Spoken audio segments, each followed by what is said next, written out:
The rain hammers down like bullets on the Atlanta asphalt. Chrome gleams under dying streetlights as a massive Harley-Davidson lies twisted, its engine still ticking hot. Underneath, a man in black leather bleeds into the storm drain. Car after car slows down. Headlights sweep over the Hells Angels patch on his jacket. Then they speed away. But wait. Bare feet splash through the puddles. A young woman in torn clothes runs toward the wreckage without hesitation. She doesn't know that this single moment will reveal a connection so incredible it will change everything she believes about fate. She doesn't know that the man she's about to save has been searching for someone like her his entire adult life. She doesn't know that her grandmother's bedtime stories are about to become terrifyingly real. Sometimes the universe has a way of bringing the right people together at exactly the right moment. Meet Zara Williams, 24 years old, whose smile could light up the darkest corners of Atlanta. Right now, she's waking up in one of those corners, a tent city sprawling beneath the Interstate 85 overpass. Her home is built from blue tarps and shopping cart frames. But inside, carefully protected in a plastic bag, sits her most precious possession, a faded photo of her grandmother in a crisp white nurse's uniform. Margaret Williams, the woman who raised her, the woman who taught her everything about kindness. Every morning, Zara unfolds a small tarnished pin, her grandmother's old nursing badge from Grady Hospital. She clips it to whatever clean shirt she has left. It's her daily reminder of Margaret's favorite saying, "Baby, when someone needs help, you help." That's what separates us from animals. The walk to downtown takes an hour, 3 miles through neighborhoods that pretend she doesn't exist. But Zara doesn't mind walking. It gives her time to remember Margaret's stories. Her favorite was about the little boy who changed everything. 30 years ago, Margaret was working the night shift when paramedics rushed in on a 7-year-old crash victim. His father died instantly. The boy was alone, bleeding, scared. That little boy was special, Margaret would tell Zara at bedtime. Even with all that pain, he said please and thank you to every nurse. Most kids his age would be screaming, but he just held my hand and asked if his daddy was okay. Margaret worked 18 hours straight to save him. When he finally stabilized, she gave him her spare nursing pin for courage. He promised he'd help people when he grew up. "I wonder what happened to him," Margaret would say, touching her own pin. "I hope he kept his promise." The Central Library appears ahead, Zara's second home. The librarians know her situation, but they've never made her feel ashamed. Here, she volunteers during children's story time. "Miss Zara!" squeals 5-year-old Timothy as she walks into the reading corner. "Are you going to read us about the brave princess again?" asks Emma, tugging on Zara's sleeve. These kids don't care that Zara's clothes are worn or that she smells like the outdoors. They just want stories, just like Zara once wanted stories from Margaret. "Today we're reading about helpers," Zara announces, settling into the reading chair. "About people who help others even when it's hard, just like Margaret always did." After story time, Zara uses the library computers. She still checks scholarship websites sometimes, though it feels pointless now. She'd been studying education at Georgia State University before Margaret got sick. Full scholarship, dean's list. Then came the cancer diagnosis, the treatments, the bills. Zara dropped out to care for Margaret full-time, used her tuition refund for medical expenses. When Margaret died 2 years ago, Zara had nothing left except stories and a nursing pin, but she refuses to be bitter. Walking back through the camp, Zara stops at Mrs. Patterson's tent. The elderly woman struggles with her medication schedule. "Let me help you sort these, Mrs. P," Zara says, organizing the pill bottles by time and date, skills Margaret taught her during those long hospital stays. Next tent over, Marcus is coughing again. Zara feels his forehead fever. She gives him her last bottle of water and makes him promise to see a doctor if it gets worse. "You're an angel, Zara," Marcus croaks, the same thing people used to call Margaret at the hospital. As evening approaches, Zara sits on her sleeping bag organizing her few possessions, the photo of Margaret, the nursing pin, a water-damaged notebook where she writes poetry by streetlight. Her latest poem reads, "Angels walk among us," Grandma said. But what if the angel has nowhere to sleep? Outside, thunder rumbles in the distance. Zara pulls on her only jacket, thin, patched, but clean. Margaret always said appearance mattered. People judge you in the first 5 seconds, baby. Give them something good to see. The rain starts as gentle drops, then builds to a steady rhythm on the tarp above her tent. But something about tonight feels different. The storm sounds angry, urgent. Margaret used to get nervous during storms like this. She'd pace around their old apartment, checking the windows, turning up the radio for weather updates. Storms bring out the worst in people, Margaret would say. But they also bring out the best. That's when angels have to work overtime. Zara never understood what she meant. The wind picks up, rattling the tent poles. Other camp residents huddle deeper into their shelters. Smart people stay inside during weather like this. But then, cutting through the storm's noise comes a sound that makes Zara's heart race. The roar of a motorcycle engine, then screeching brakes, then the sickening crash of metal against concrete. Silence. Margaret's voice echoes in her memory. Sometimes, baby, the universe sends exactly the right person to exactly the right place. Zara grabs her jacket and steps into the storm. She doesn't know that tonight, her grandmother's favorite bedtime story is about to become reality. The storm unleashes its full fury on Atlanta. Rain pounds the streets like hammers, turning intersections into rivers. Lightning splits the sky, illuminating empty sidewalks where smart people should be hiding indoors. But Zara Williams is running toward danger. The crash came from 2 blocks away, somewhere near the overpass entrance. Each footstep splashes through puddles that soak through her worn sneakers. Her thin jacket offers no protection against the downpour. The sound haunts her. Screeching brakes. Impact. Then that terrible silence that follows tragedy. Margaret's old stories flood back, how she'd tense up during storms like this, how she'd say motorcycles and rain were a deadly combination, how 30 years ago, on a night just like this, a father and son crashed on wet asphalt. The father didn't make it. Zara rounds the corner and stops dead. A massive Harley-Davidson lies twisted against a concrete barrier. Chrome reflects red and blue from a distant cell tower. The bike's engine ticks like a dying heartbeat as rain hisses against hot metal. Underneath the 800-pound machine, a man lies trapped. He's big, maybe 6'2", with graying hair and a full beard. His black leather jacket bears patches Zara recognizes from movies, Hell's Angels. The kind of patches that make people cross streets and lock car doors. Blood pools around his head, mixing with rainwater and motor oil. A white sedan approaches, headlights cutting through the storm. The driver slows, peers through the windshield, sees the patches, and accelerates away. 2 minutes later, a pickup truck stops. The passenger actually opens his door, steps halfway out, then notices the club colors. He jumps back in. Tires screech as they flee. Next comes a minivan, soccer mom behind the wheel. She rolls down her window just enough to take a photo with her phone, then speeds off to post it on social media. Car after car. The pattern repeats. Slow down, look, see the patches, leave. 20 minutes pass. No one stays. No one helps. The injured man's breathing grows shallow. His face, what Zara can see of it, has gone pale. Shock setting in. In this cold rain, hypothermia will follow. Margaret's voice whispers in the storm. When that little boy was lying in the rain, bleeding and scared, everyone drove past him too. His daddy was gone and he was all alone. Zara's hands shake. Not from cold, but from recognition.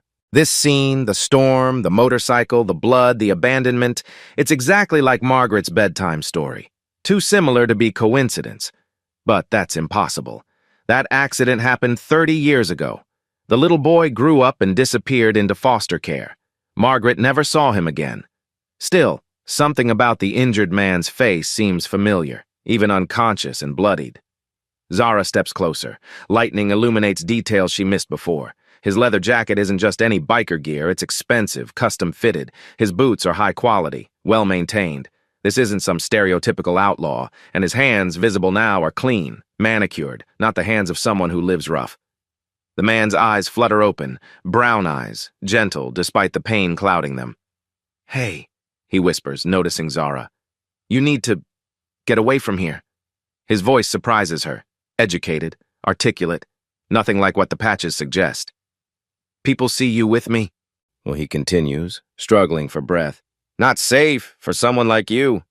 He's worried about her safety. while bleeding under a motorcycle, while abandoned by dozens of passing cars, just like the little boy in Margaret's stories who said please and thank you, even while fighting for his life. Zara touches the nursing pin at her throat. Margaret's pin. Margaret's reminder that helping others is what makes us human. "I'm not leaving you," she says, kneeling beside the wreckage. The man's eyes widen slightly. Something in her voice, her determination, seems to surprise him. "What's your name?" he asks. "Zara. Just focus on staying awake, okay?" "Zara," he repeats like he's memorizing it. "I'm Bear." Thunder crashes overhead. The storm's getting worse. If this man doesn't get help soon, he'll die here on the wet asphalt. Just another statistic. Just another person the world forgot. But Zara won't forget. Margaret didn't raise her to walk away from suffering. She studies the motorcycle pinning Bear's leg, 800 pounds of steel and chrome, impossible for someone her size to lift. But Margaret always said, "When someone's life is on the line, baby, you find a way. Physics and determination. That's all medicine really is." Zara spots a piece of broken concrete from the barrier, then a discarded metal pipe from nearby construction. Leverage. Just like in the physics classes she took before dropping out. She can do this. She has to do this.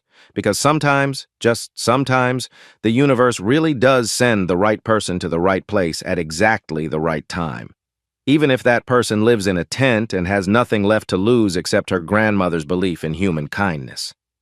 Zara drops to her knees in the cold rain, her hands moving with surprising confidence. Margaret's voice guides her. Airway, breathing, circulation. Always check the ABCs first, baby. Bear's pulse throbs weakly at his wrist. His breathing is shallow but steady. The head wound bleeds freely, but it's not arterial. She's seen worse during Margaret's home treatments for neighbors. The real problem is his left leg, pinned beneath the Harley's massive engine block. "Can you feel your toes?" Zara asks, gently checking his ankle for response. "Yeah," Bear grunts, wincing as he tries to move. "Leg's not broken, just stuck." Relief floods through her. No paralysis, no obvious fractures, but 800 pounds of motorcycle isn't moving without help, and she weighs maybe 120 soaking wet. Zara positions herself at the bike's frame, just like she'd seen construction workers do with heavy equipment. Plants her feet wide in the slick concrete for maximum leverage, takes a deep breath and lifts with everything she has. The Harley shifts maybe 2 inches, enough for Bear to wiggle his legs slightly, but nowhere near enough to free him completely. Her arms shake from the effort. The rain makes her grip slippery. This brute force approach isn't working. "You need to go," Bear says, watching her struggle against impossible physics. "Leave me here. Find a phone somewhere. Call 911. "I don't have a phone," Zara admits, stepping back to catch her breath. "And I'm not leaving you." Bear's expression shifts. Most people would have fled by now. The smart thing would be to find help and let professionals handle this. But something in Zara's voice, the same determination Margaret used with difficult patients, tells him she won't abandon him. "Listen," he says urgently. "People see you helping someone like me. It could be dangerous for you later. Some folks don't understand. Some folks are idiots." Zara interrupts, studying the problem like Margaret taught her to approach difficult cases. "There's always a solution, baby. Sometimes you just have to think sideways." The broken concrete catches her eye. Triangular piece, about the size of a brick, sharp enough to wedge firmly. She drags it over and positions it under the bike's frame as a fulcrum point. Next, the metal pipe from the construction site. 4 feet long, solid steel, abandoned by workers who probably never imagined it would save someone's life. Physics and determination. Just like Margaret always said. Zara slides the pipe under the motorcycle, using the concrete chunk as her leverage point. The principle is simple, something she learned in her physics classes before dropping out. Small force applied over a long distance equals large force applied over a short distance. "When I push down, you pull your leg out fast," she instructs. "I won't be able to hold it long." Bear nods, positioning himself for maximum pulling power despite his injuries. Zara throws her full weight onto her end of the pipe. The bike lifts 6 inches, then 8, then a full foot. "Pull!" she shouts through gritted teeth. Bear yanks his leg free just as Zara's strength gives out. The Harley crashes back down with a metallic bang that echoes through the storm. "Jesus Christ!" Bear breathes, staring at her in pure amazement. "How did you know to do that?" "My grandmother taught me." Zara immediately moves to examine his freed leg, checking for breaks or severe damage. No obvious fractures, just severe bruising and some road rash. She said medicine is just physics and determination. Something flickers in Bear's eyes at the mention of her grandmother. Recognition? Curiosity? Hard to tell in the shifting stormlight, but he's studying her face more intently now. Zara tears strips from her jacket, her only good jacket, the one she was saving for job interviews, to bandage his head wound. The techniques come naturally. Muscle memory from watching Margaret treat neighbors who couldn't afford emergency room visits. Her movements are precise. Confidence. She cleans the wound with the cleanest rainwater she can find, applies pressure to stop the bleeding, then wraps it securely but not too tight. "You definitely know what you're doing," Bear observes, watching her work with growing fascination. "Your grandmother, was she a nurse?" 30 years at Grady Hospital, Zara says, adjusting the bandage to ensure it won't slip. Best trauma nurse they ever had, according to everyone who worked with her. Bear's breath catches audibly. "Grady Hospital? You know it?" Bear pauses, studying her face more carefully in the flickering streetlight. The way she moves her hands, the gentleness combined with competence. "What was her name?" "Margaret Williams." Zara finishes securing the bandage with strips of cloth. "Why do you ask?" The bear's eyes go wide. He stares at Zara like he's seeing a ghost or an angel. "Margaret Williams," he whispers, his voice thick with disbelief and wonder. "She had this way of touching people when they were hurt, gentle but confident. Made you feel safe even when everything was falling apart. Just like what? Just like you're doing right now."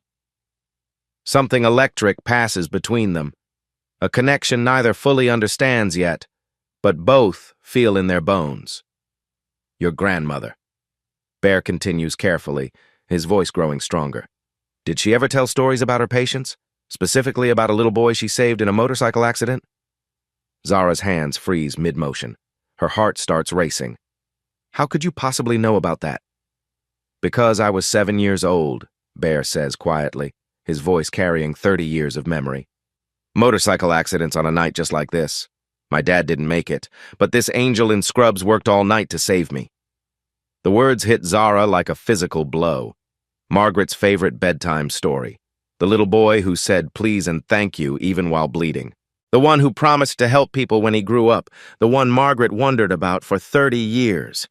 "That's impossible," she breathes. But even as she says it, she knows it's true.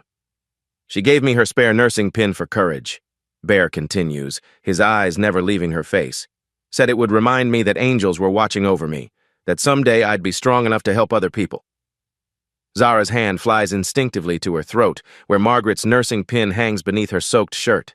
Her fingers trace its familiar shape, the same pin Margaret touched every time she told that story. "She kept that second pin," Bear says softly, noticing her gesture. "Didn't she?" Tears mix with rain on Zara's face. "You're him. You're the little boy from Grandma's stories. And you're Margaret's granddaughter." Bear's voice breaks with 30 years of accumulated emotion. "She saved my life 30 years ago, and now you're saving it again." Sirens wail in the distance, growing louder with each passing second.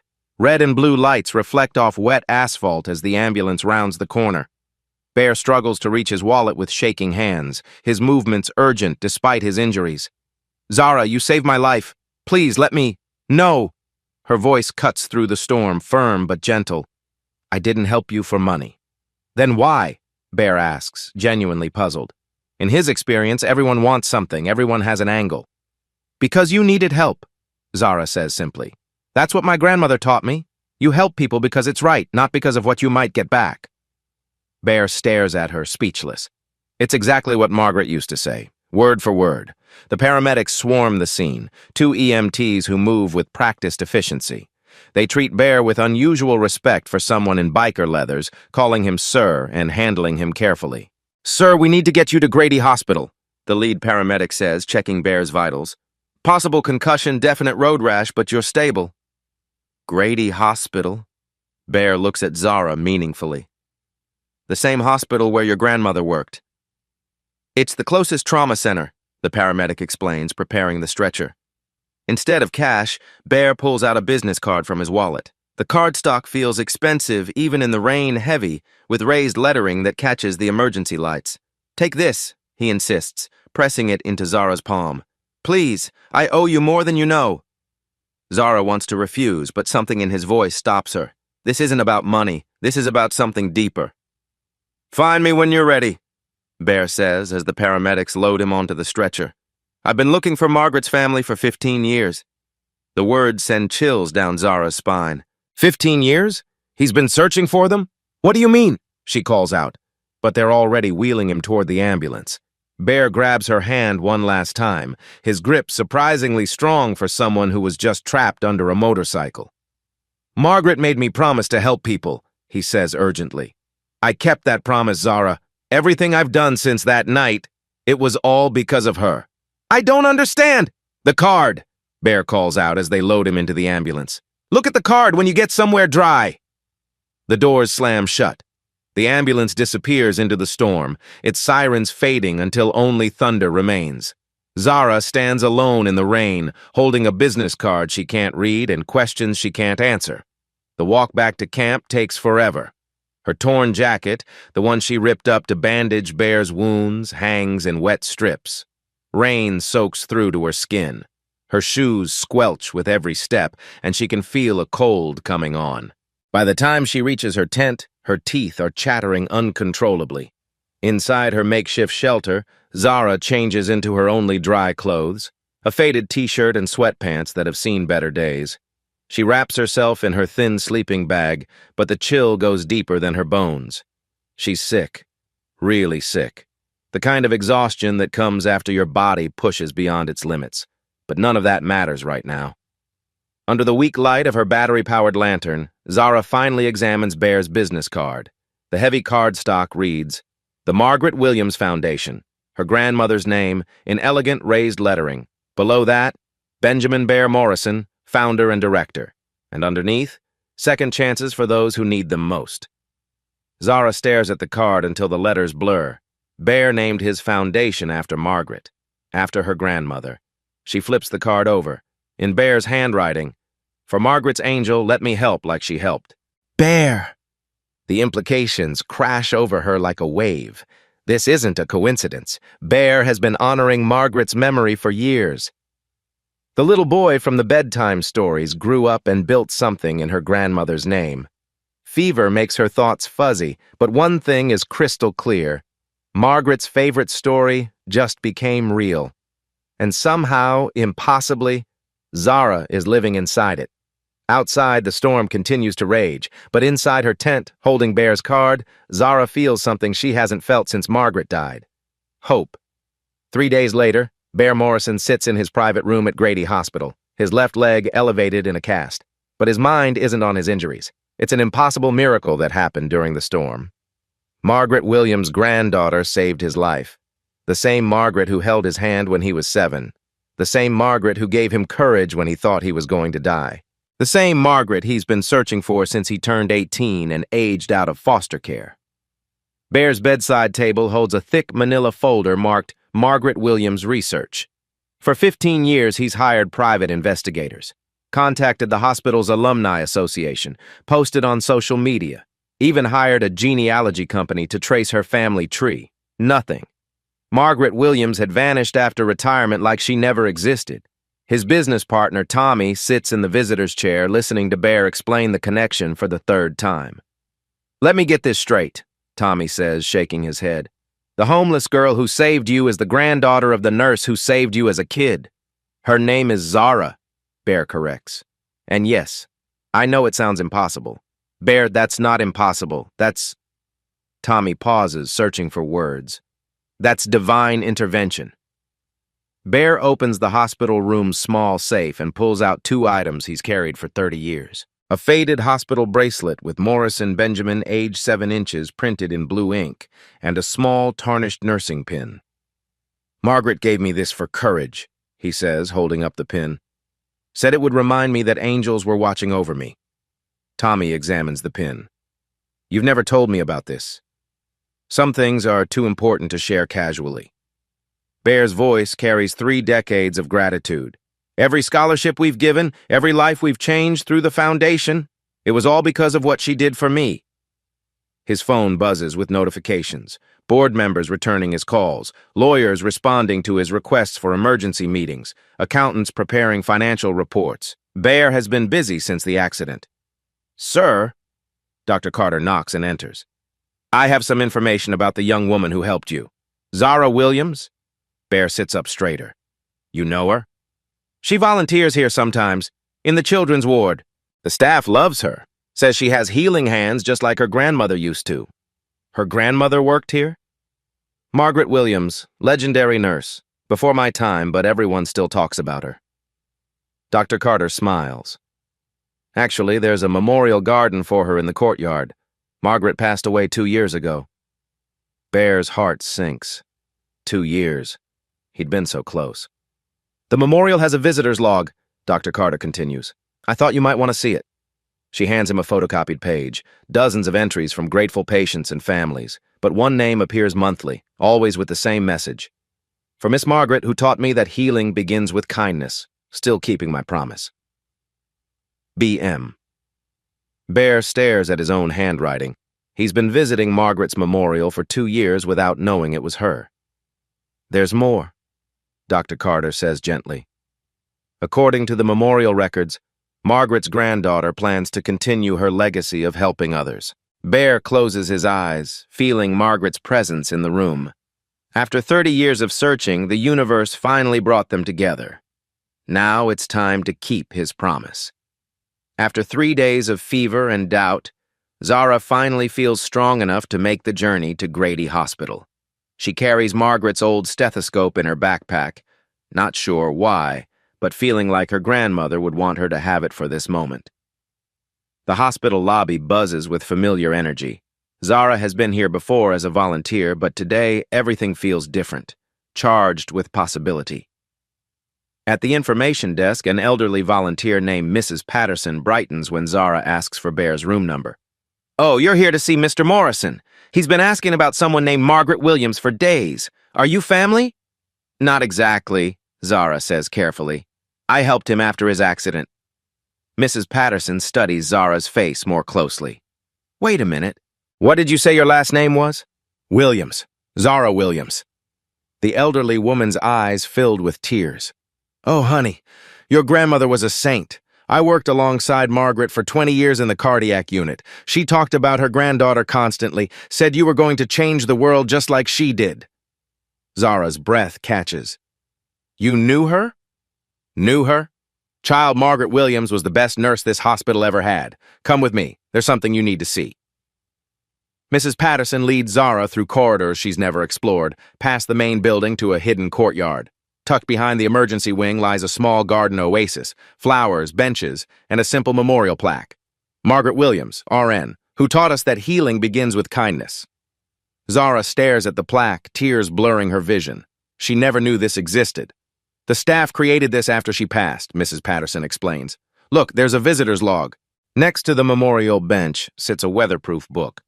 Zara opens it with trembling hands and finds pages of entries from people whose lives Margaret touched.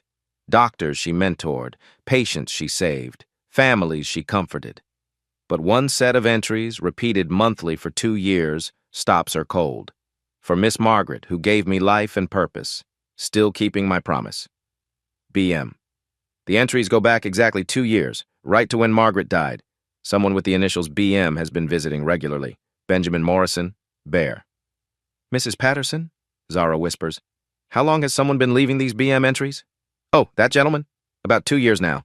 Always comes alone, always brings fresh flowers. Never stays long, but he's very respectful. We figured he was a former patient. As they walk back toward the main hospital, 3 current staff members approach. Word has spread that Margaret's granddaughter is visiting. Your grandmother saved my career, says a young nurse. I was ready to quit during my first year. Margaret sat me down and reminded me why I became a nurse in the first place. She established our patient comfort fund, adds another. Whenever families couldn't afford basic necessities, Margaret made sure they were taken care of. But Dr. Carter shares the most startling information.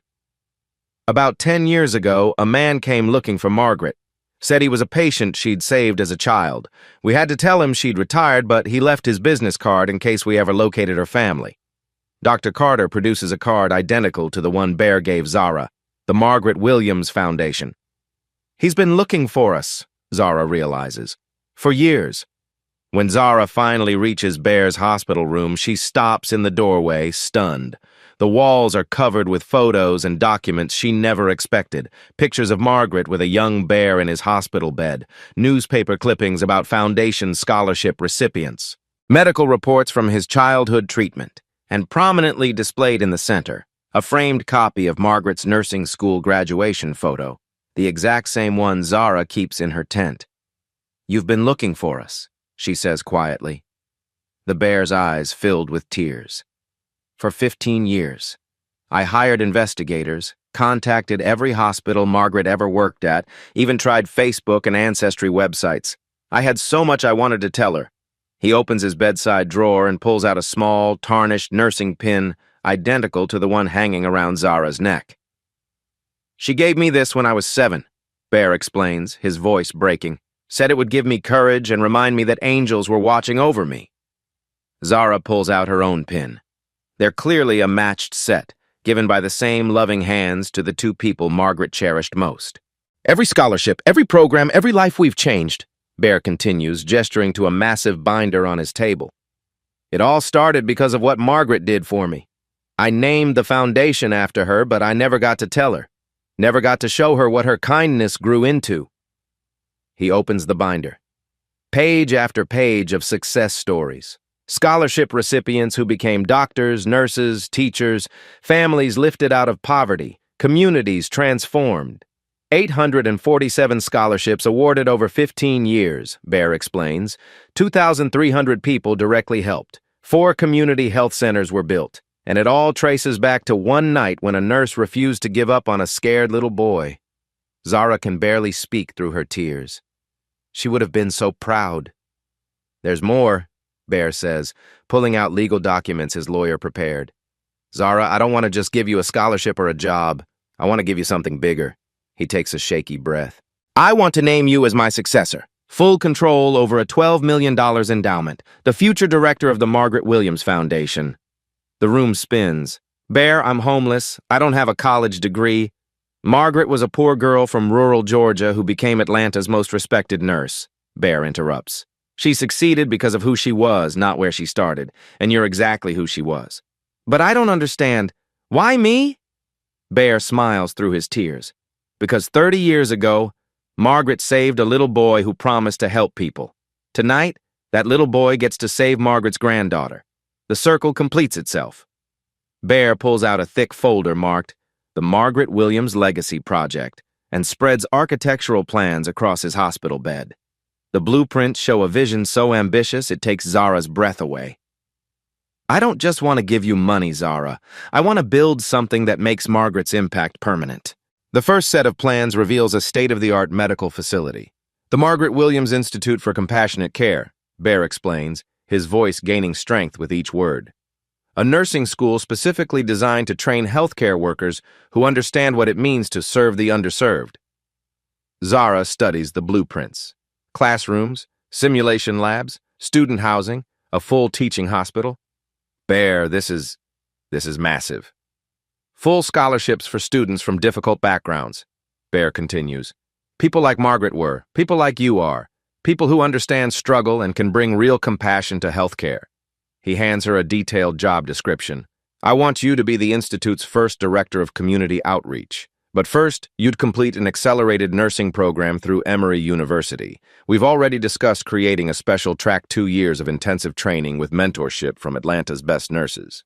The financial package he outlines seems impossible.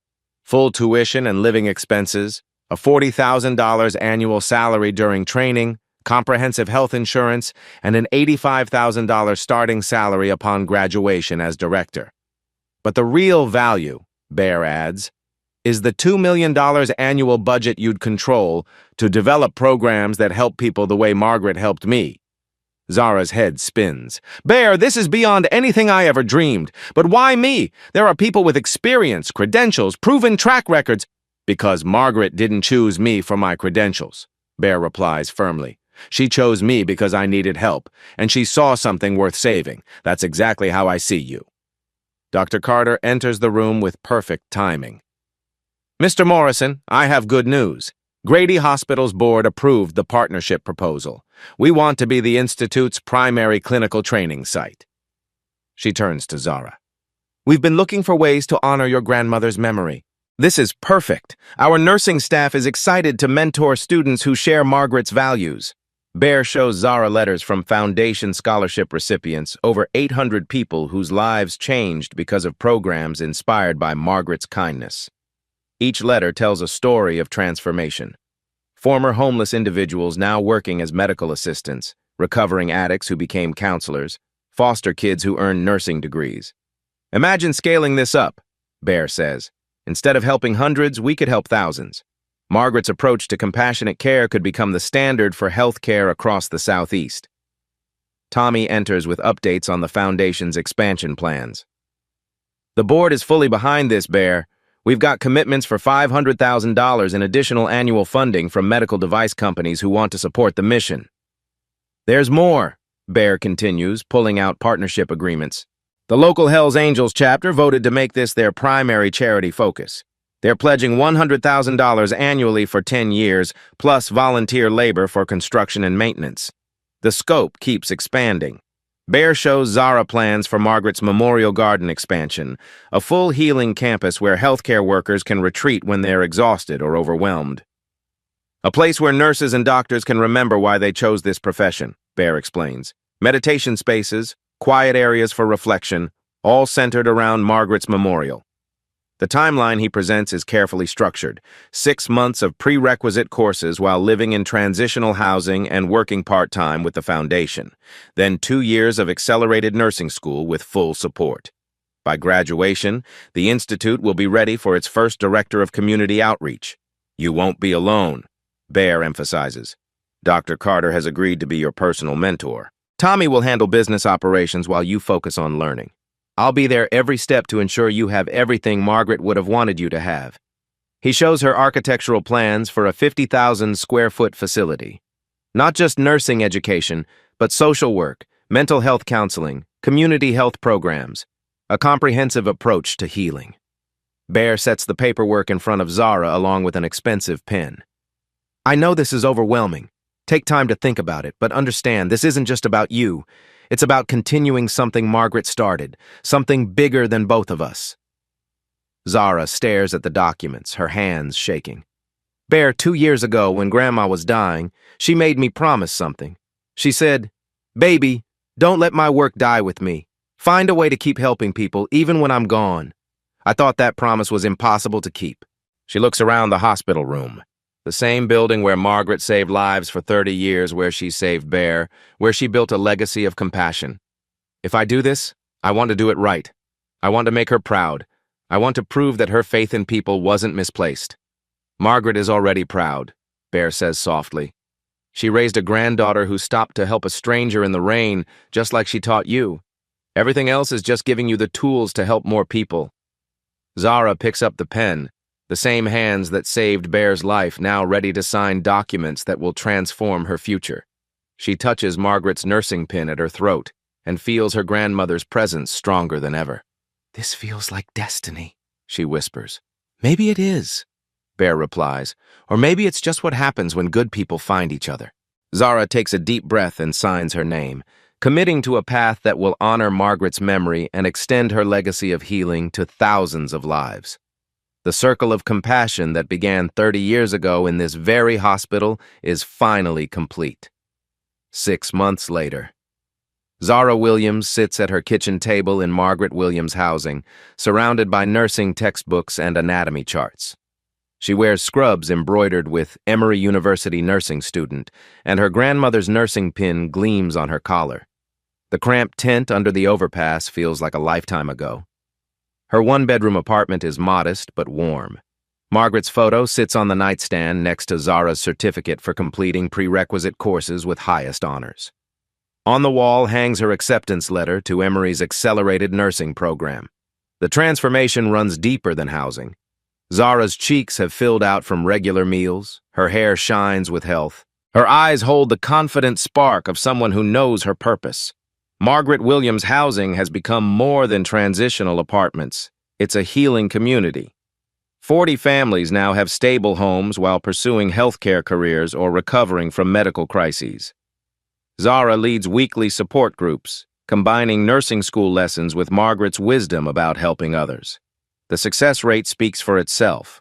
94% of residents transition to permanent housing within 18 months. At Emory University, Zara stands at the top of her nursing class despite being the only student who started homeless. Her clinical rotations at Grady Hospital, the same halls where Margaret worked, earn glowing reviews from supervisors.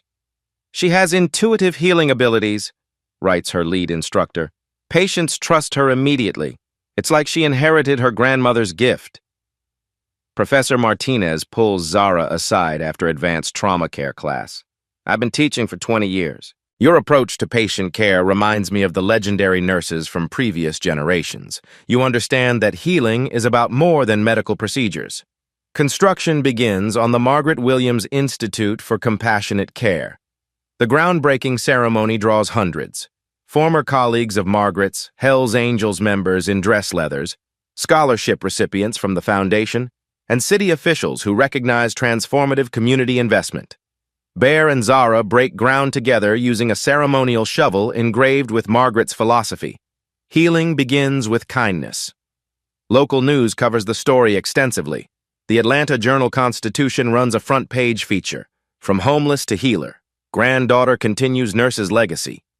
The article details how one act of compassion during a storm created ripples that now promise to transform healthcare education.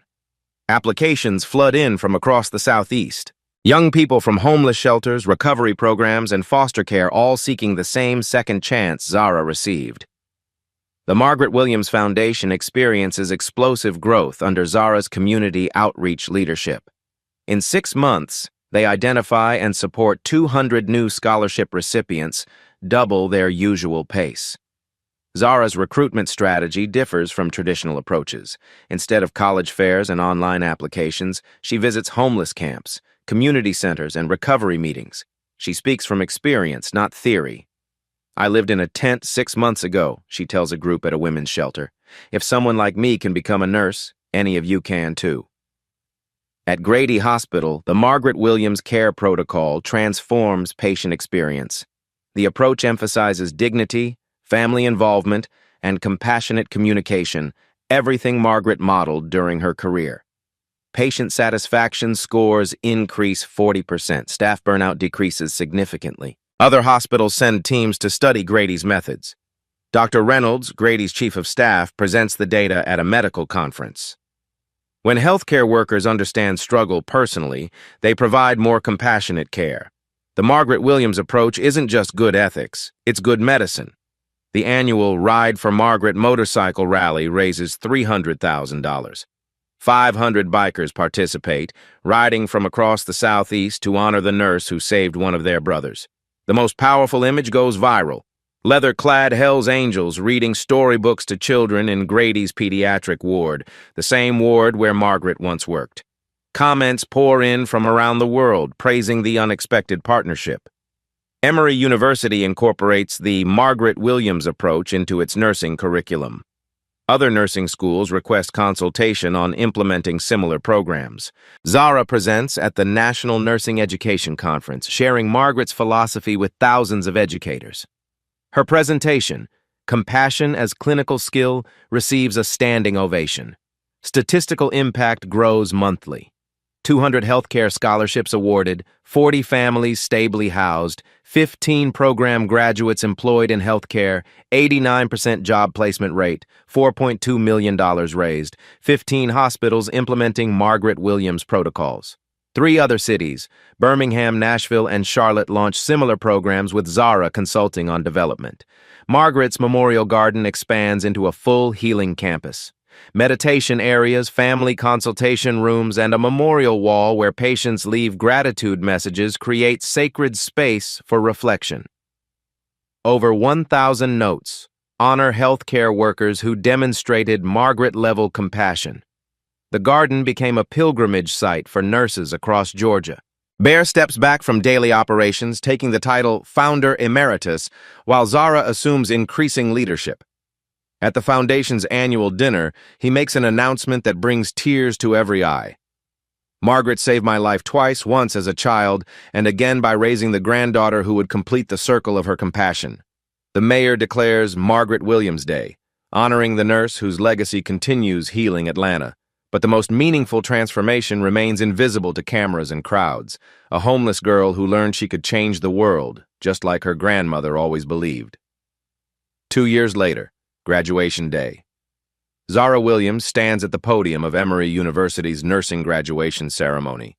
Her cap and gown pristine, her grandmother's nursing pin catching the auditorium lights. Behind her, a banner reads, Margaret Williams Institute for Compassionate Care, first graduating class. 24 new nurses sit in the front rows, all from backgrounds of hardship, all trained in Margaret's philosophy of compassionate care. 2.5 years ago, I was homeless, hopeless, and convinced my life had no purpose. Zara begins, her voice carrying across the packed auditorium. Then one stormy night, I learned that everything my grandmother taught me about kindness was about to come full circle in ways I never imagined. In the audience, Bear Morrison sits in the front row, no longer the injured man she pulled from under a motorcycle, but her partner in honoring Margaret's legacy. Beside him sit Tommy, Dr. Carter, and Mrs. Patterson, the extended family that grew from one act of compassion during a storm. Behind them, 24 families beam with pride. Formerly homeless individuals, recovered addicts, foster care survivors, all now watching their children enter healthcare with Margaret's values as their foundation. Today marks the official opening of the Margaret Williams Institute for Compassionate Care, the university president announces. The first nursing school in America specifically designed to recruit and train healthcare workers from underserved communities. The 50,000-square-foot facility will train 100 new nurses annually, each committed to serving populations often forgotten by mainstream healthcare. Zara has been appointed the Institute's founding director at age 26, making her the youngest department head in Emory's history. But her qualifications aren't measured in years. They're measured in lives changed and circles of kindness completed. After the ceremony, Zara and Bear visit Margaret's expanded memorial campus. The healing garden now spans 2 acres, with meditation spaces, reflection areas, and the original memorial bench where it all began. They place fresh flowers at Margaret's memorial, where a new plaque has been added. Margaret Williams, RN whose kindness to one child created a legacy that heals thousands. As they prepare to leave, a young boy approaches hesitantly. He's clearly a patient, wearing a hospital gown under his jacket, his mother holding his hand nervously. "Excuse me," he says to Zara, "are you the nurse lady they named the school after?" Zara kneels to his level, just as Margaret once knelt beside a frightened 7-year-old Bear. "No, sweetie. The school is named after my grandmother, but maybe someday when you're all grown up, you'll help people too." "I want to be a nurse like her," the boy says, his eyes bright with the same determination Bear once showed. "Then you will be," Zara promises, echoing words Margaret spoke to a scared little boy 30 years ago. As they walk, the boy and his mother back to the pediatric ward, the same ward where Margaret once worked, where Bear once recovered. The camera pulls back to show 3 generations of kindness walking together. Margaret's spirit lives on in these hallways, carried forward by the grandson she saved and the granddaughter she raised. The circle of compassion that began with one nurse's refusal to give up has become an eternal cycle of healing that will touch countless lives for generations to come. Zara's final words. "My grandmother used to say that angels walk among us, but we have to have eyes to see them. Sometimes the person you help today becomes the angel who helps thousands tomorrow. Sometimes the stranger you save becomes the family you never knew you needed. Every act of kindness creates ripples that spread farther than you can imagine. The homeless person you help might become a doctor. The child you encourage might grow up to change the world. The stranger you save might spend their life honoring your memory, So I challenge you, be someone's Margaret Williams. Be the person who stops when others walk by. Be the kindness that changes everything. Because you never know, the life you save today might save your family tomorrow. What act of kindness will you choose today? Share your story in the comments below. And if this touched your heart, please like, share, and subscribe to spread Margaret's legacy of compassion. Let's create a world where no good deed is forgotten.